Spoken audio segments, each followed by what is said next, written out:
Right now, the hotspots in Georgia are in Fulton, DeKalb, Dougherty, Cobb, Gwinnett, and Bartow counties.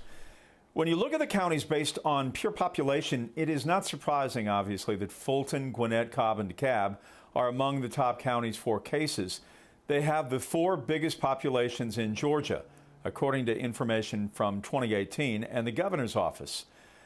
While Dougherty and Bartow have much smaller populations comparatively, their cases have been connected in clusters to funerals and also church services. In fact, just last week, leaders in Albany urged people to take the shelter-in-place orders seriously, saying they were still constantly breaking up groups at parks and also in neighborhoods. So they're trying to keep people at a social distance. It's not been easy.